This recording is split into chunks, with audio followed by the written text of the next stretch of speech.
All right, welcome back. My name is Timothy Anderson. I've got with me today AJ Chicarello. Last week, me and Mike Miller recorded a podcast, put little to no effort into it, and it got almost 100 views. So we're going to put some more content out and just see how this goes. Last week, Micah had a rant about his Auburn Tigers. And it was a unique week last week because week 2, the favorites won big with Tennessee and Texas winning very big. So it's kind of a sleepy week 2 outside of obviously Notre Dame losing, which was huge. So this week we're going to go, instead of just focusing on Auburn, because Auburn kind of did what we expected them to do in a lot of ways, we're going to go full breakdown of week 3 this morning. So I do have AJ with me today. So AJ, just kind of your opening thoughts on week 3, if you want to be specific to teams that you enjoy watching. I know you're a big Oregon guy and family's a big Auburn guy. You can give kind of your opening thoughts for the week, including the teams that you enjoy watching, and then we kind of break down a couple of games and even look forward to next week after that.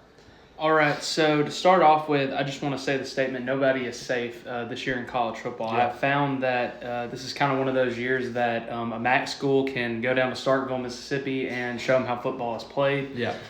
We're also living in a world where Vandy beat in week 1 the ACC favorite in Virginia Tech.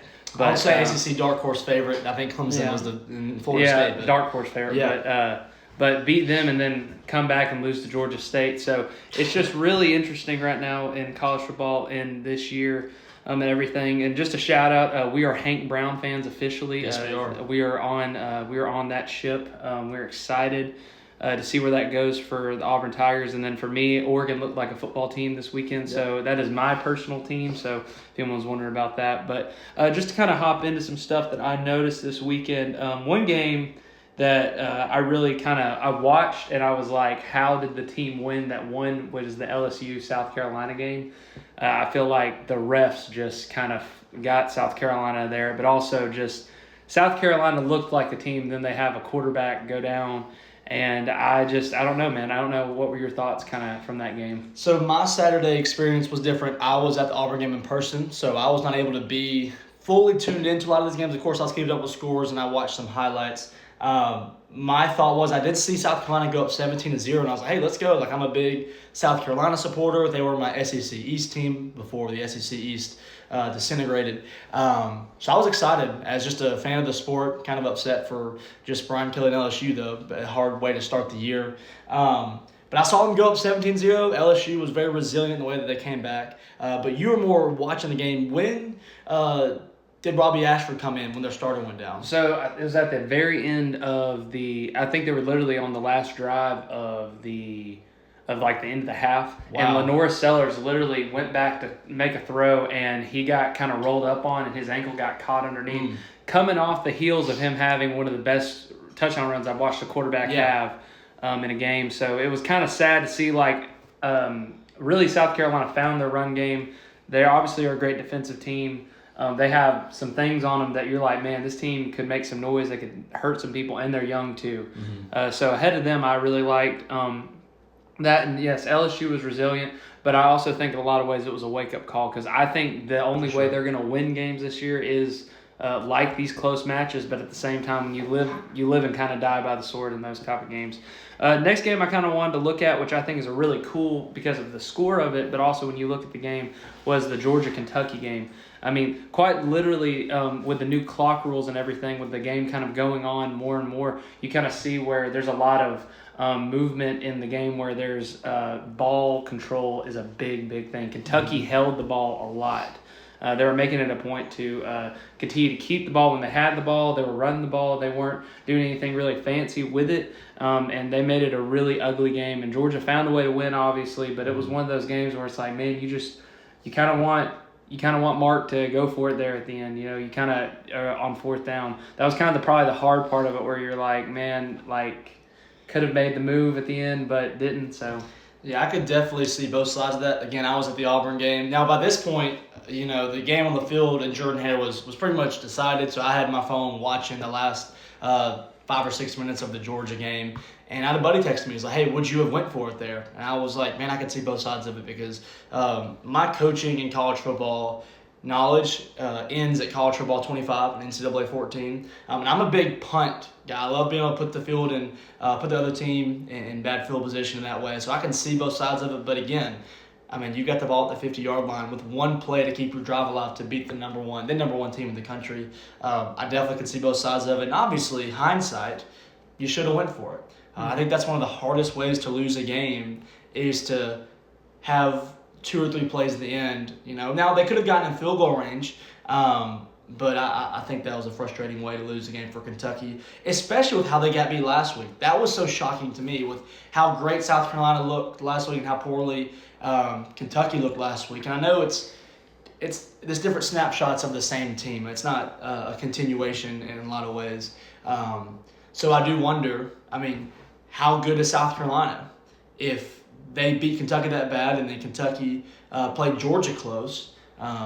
Is South Carolina that great? Does that mean LSU is better than we thought they were? Which means, is USC even better than they thought they were? But then again, it's hard to compare week to week in college football. I want to go back to the South Carolina game for a second. I think that was obviously the game of the week going into it.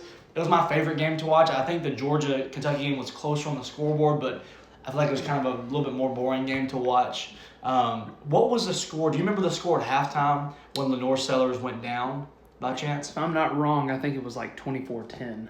Okay, man. So I think that's a huge thing. And one of the things I noticed on the broadcast is they talked about Robbie Ashford's inexperience. But, man, he started half a dozen games at Auburn? He honestly... And won some games at Auburn. His biggest thing that plagues him when he plays is sometimes he's not as aware in the pocket. But I will say, watching him from his Auburn days to now his South Carolina days, now when he scrambles, he actually goes up the middle of the field, which is definitely a difference.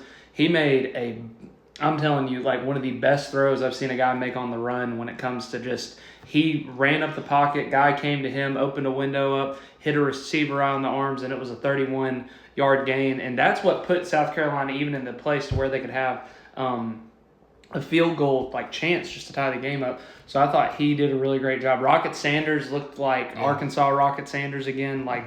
And so that was, South Carolina is a team that, when you look at it, they probably lost the game because, you lose your starter, so you're a little messed up. But it was also some mental errors. You're kind of looking at it, and it is really rough. But overall, great game of the week. Garrett Nussmeier, I will say, that man is resilient. He played his butt off. No matter what LSU's record is this year, you will look at the season and be like, man, Garrett Nussmeier played his butt off. Yeah, definitely solid quarterback play from LSU, which we didn't know going into it, but I think what we're going to see in college football going forward is that these guys that stick it out at these programs and don't hop in the transfer portal as soon as they don't win the starting job. You look at Miller Moss at USC, same kind of thing. I think that first weekend, I think it was a Monday night game, or I think it was a Sunday night game and Labor Day weekend. You saw that on display, and I think we're going to see more of that in the days ahead. That you can have your Joe Burrows, you can have your Caleb Williams, but man, I think the Miller Moss and the Garrett Nussmeiers of the world are going to be even more common in the days ahead. Any other thoughts on any other games this week, AJ? Just to kind of give, I would say this as far as just kind of thing looking ahead. The Florida schools are just between FSU and Florida right now. Billy Napier, we don't know if he's gone after this week or not. I think he's gone in general from what I'm hearing, which I think is early. That's just my personal thing. I know that it was 20-0 at halftime, but you look at the score of that game, it was a 3-point spread. They lost by 13. I don't know if that is the nail in the coffin for Billy Napier as everyone's saying that it is, because with the schedule ahead, what if they beat some of their teams on their schedule? If you want to make the move, you've got to make it now because Billy Napier could redeem himself in the coming weeks very easily. As hard as his schedule is, it's not going to be easy. But if he does pull away with a couple of victories over, next I think this Saturday they've got Mississippi State on the road. I think that's a winnable game. And they've got a bye week. So, I guess you do it in the bye week, but I don't know if you do it after a win. But then you have a UCF at home, Tennessee on the road, Kentucky at home. If you can go 3-1 versus State, Central Florida, Tennessee, and Kentucky, you go into the Georgia game, I think is that what, 5-2? Yeah. No, it'd be 4-3. 4-3. And then you get to the back half of the schedule where you have Georgia, Texas, LSU, Ole Miss, Florida State. So I don't know. Well, look, the Florida State game looks a lot more winnable. Yeah, that's winnable now.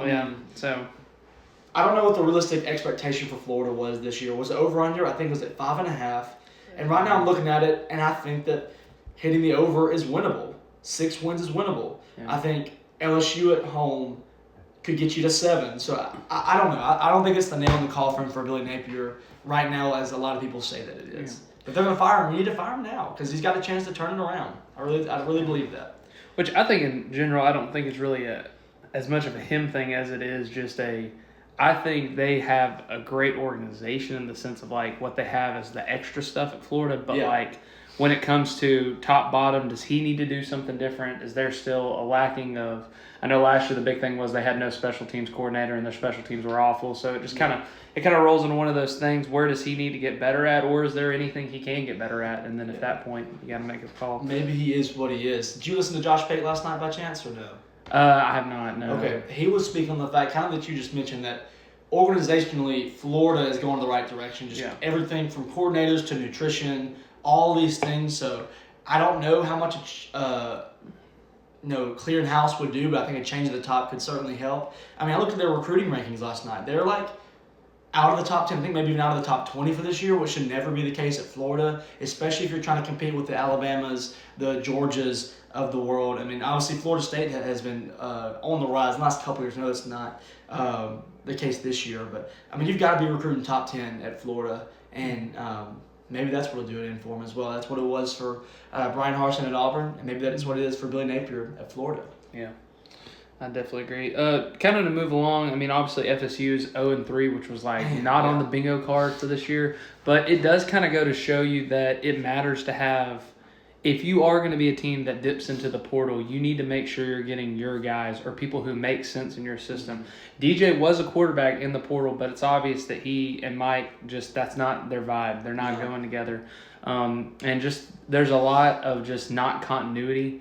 Josh Pate talks about like mercenaries, like, you can hire a mercenary, but do you have someone who like loves the culture of Florida State, that they're about the culture of Florida State? So I just kind of feel like Florida State, I don't think Mike Norvell's lost the program in any sense, but I do think it's like I think it's one of those things that at the end of the day, we should be looking at them maybe revamping, going more into high school recruiting, maybe being a little more careful with their portal selections. It kind of just depends. And it also matters on the personality of the coach. I think there are other coaches out there in college football, they just have a way of being able to pull guys in and be like, I can get the best out of you for this year.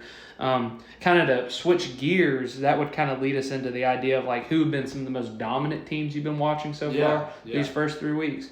I think now last week against South Florida, I don't think they looked as great, but I think Bama is starting to hit a gear of Jalen and Kalen are kind of getting in that mindset of like, okay, here's what it looks like. I don't care what anyone says about the competition level. Ole Miss has flat out looked spectacular. Yeah. When you have a quarterback 1 week throw for 25 for 27 in passes, because one thing we're seeing in trends of like stats and everything, one thing y'all are going to find out with me is I love my numbers and everything. The offenses that are the most explosive now are also the most efficient. So when you have a team like Ole Miss who is pressing the ball, but they're hitting on their throws, they're getting down the field, everything, they look great. And with the new clock rules, that's the nature of the game.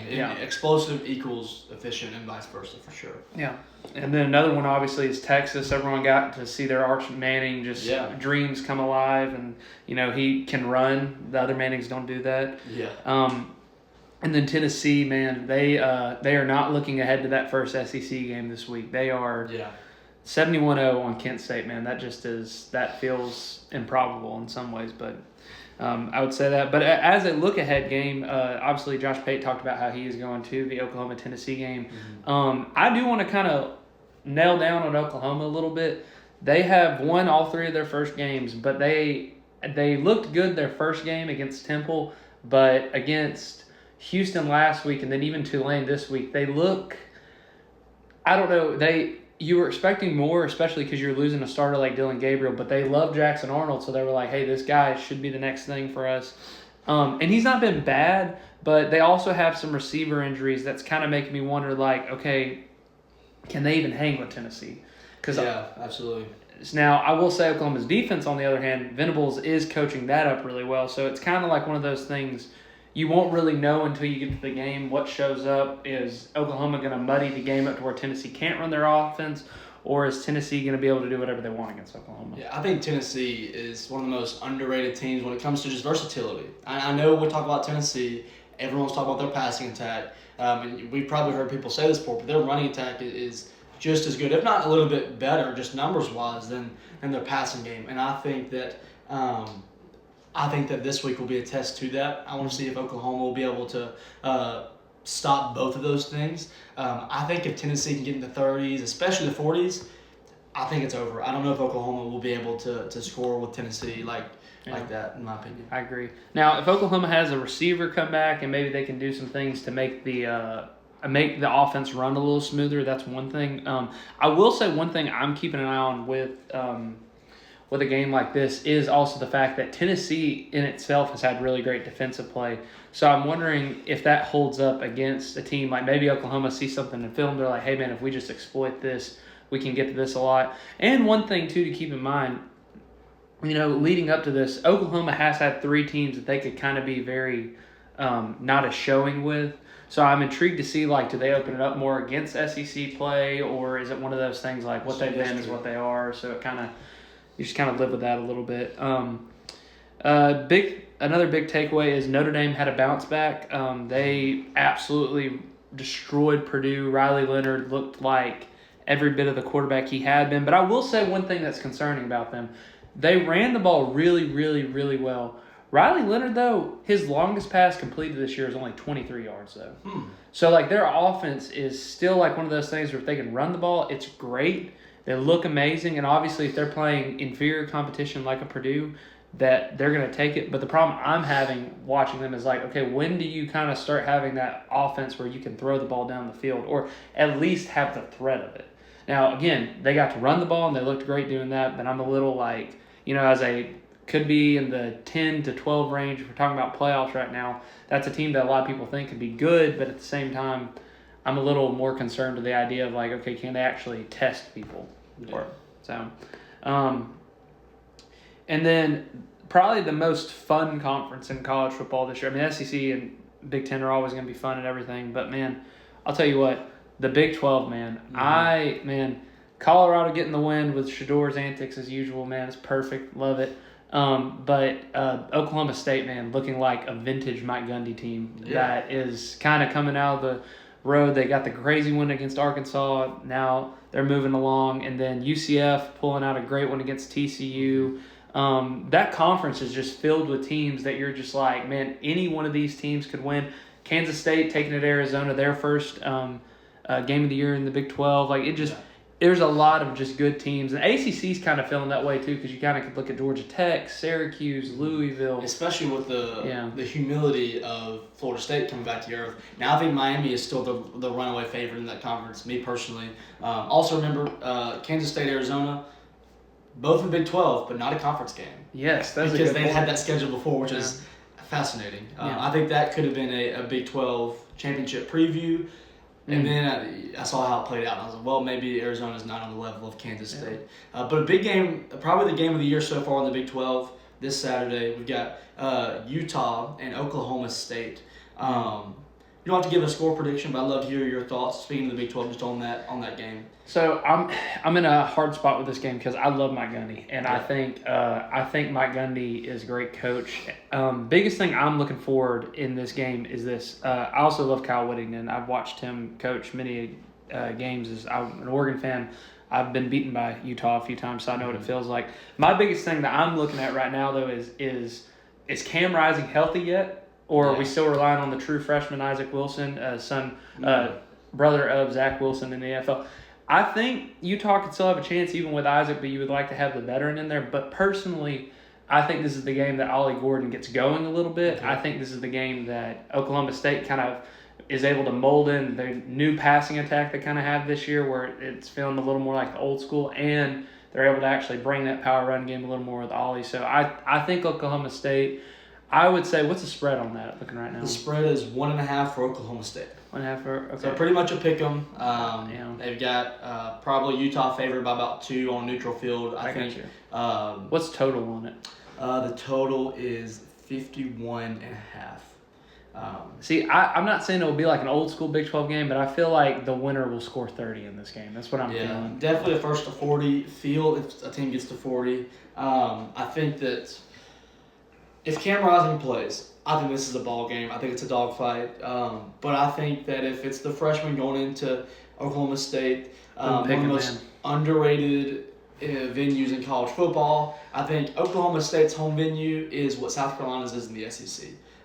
Massively underrated. You do the close your eyes test, and you can close your eyes and you're in Austin Stadium, you're in Bryant-Denny, you're in Neyland Stadium, but you're actually in Boone Pickens Stadium with Mike Gundy at Oklahoma State. So that's kind of my thoughts on the game. If Cam Rising plays, I think it'll be close game. But I think if he doesn't, I think Oklahoma State will win and obviously certainly cover in that game as well. That is the afternoon game on Fox this Saturday.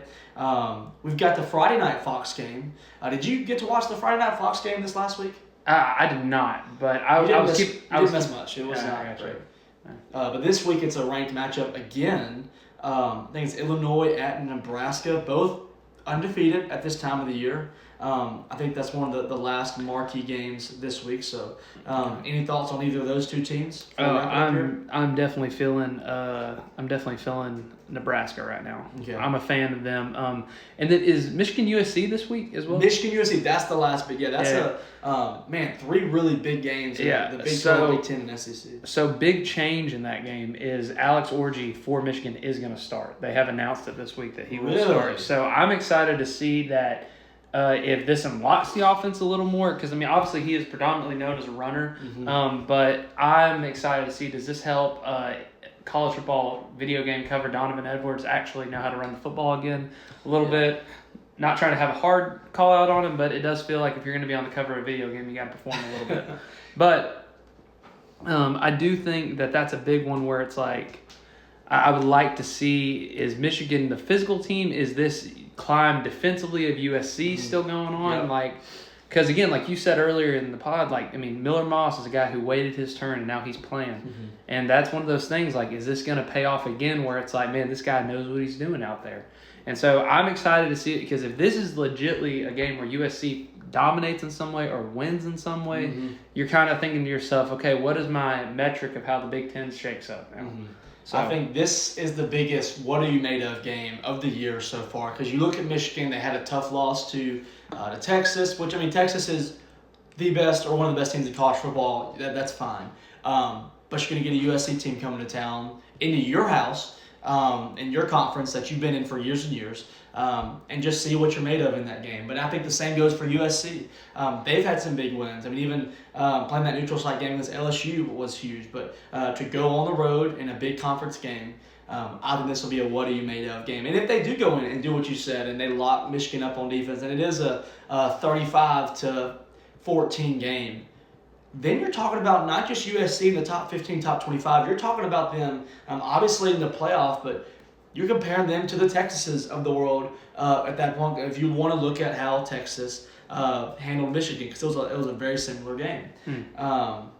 With that being said, you want to take a guess on what the Texas-Michigan spread is? The USC-Michigan spread is? Total or what the spread of the game? I would say minus, maybe a touchdown USC. It is exactly right. It is USC by 6.5. What's interesting, we're going to see what both these teams are made of going forward. Last thing, and then if you have any other thoughts, we can close this, but we kind of skipped over Mike Norvell at Florida State. Talking about Billy Napier, we talked about kind of where we are with him, but with Mike Norvell at Florida State, I saw a stat the other day that this is not the first time he started 0-3 at Florida State, which is insane. You look at the schedule, and people are like, they're favored against Georgia Tech. Georgia Tech could pull the upset. Yeah. I thought Boston College could pull the upset. I thought Memphis could pull the upset. But all three of those happening, and again, not for the first time in Mike Norvell's career, I think he reminds me a lot of Gus Malzahn, the fact that undefeated regular season has endeared him to the fan base a little bit last year. Just like that 2013 season, it gave Gus a lot of time. I want your thoughts on how long the leash is in Mike Norvell at the Florida State program. What has to happen for them to seriously have some hot seat talk? And maybe it's not at all this year, and it's a hey, we're going to give him time. What are your thoughts on that? Because they did give him time before to lead up to that undefeated season last year. I think it's one of those things where, is he doing enough in high school recruiting? Yeah. And it's also one of those things, too, is he ready to make hard calls and hard decisions as a coach?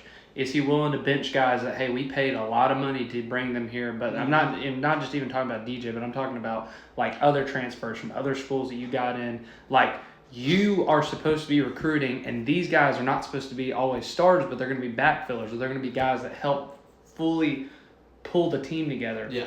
But the problem is, if you put a lot of those guys just in the starting roles, or if they're not meshed with the starters well, it does kind of discombobulate you a little bit. So I'm kind of wondering, is it just a matter of people didn't know their roles and now they got to readjust that, or is it a matter of, hey, we thought we had some guys that we really trusted in this way, we don't.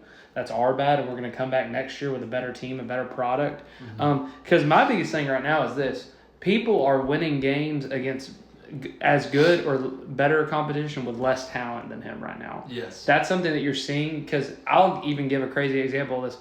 Iowa is 3-0 right now. Iowa does have nowhere near the talent of, 2-1 right now. They're 2-1, but I'll use the example of this. In Iowa, we dogged them for not having any kind of offense. Do you know who has the number one leading rusher in FBS right now? I'm going to guess it's Iowa. Iowa has Keldon Johnson, who's leading them in rushing. Okay. Do you know Florida State has not topped, I don't think, 100 yards rushing in a game this year? Man. So to think about it in the lens of that, it's saying, and again, Florida State's had different competition than a team like Iowa, but we've dogged Iowa so much for a bad offense or anything like that. Whereas Florida State, you would look on paper, their talent is there, but yet they're not able to put their things together, their pieces together. Mm-hmm. And so I just think it's one of those things right now where I'm kind of looking at it and I'm like, I want to see, can Mike Norvell either get it together this year, or are we just going to have a melon year where it's like, hey, we did bad? And I think if they fight the whole year and maybe even try and get to a bowl game, I think he'll save himself from the bad start. But if it's one of those years everyone is kind of just giving up a little bit, I would just say that might show a little more at the coach, where the fight's gone. So yeah.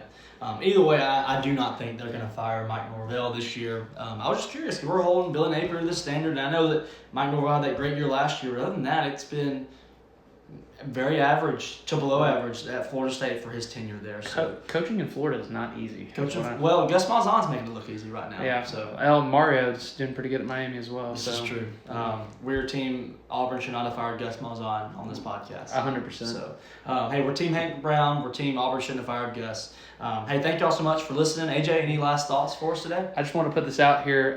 Washington State, who was left out to dry with no conference that is in the Pac-2 right now, won the Apple Cup this weekend. I mean, come on now. I mean, you can't not just like look at that and be like, they're 3-0. And then they played Portland State like the first week, but then it was like they beat Texas Tech, who was a dark horse Big 12 favorite. Yep. And then they beat Washington, who, they're getting rebuilt from a national championship and everything. But I just think it's like, what a time to be a Cougar fan if you are one. That's on right. the Palouse, man. I agree. Hey, we could go on and on talking about college football, and maybe we'll hop back on here another time. But for now, thank y'all so much for listening.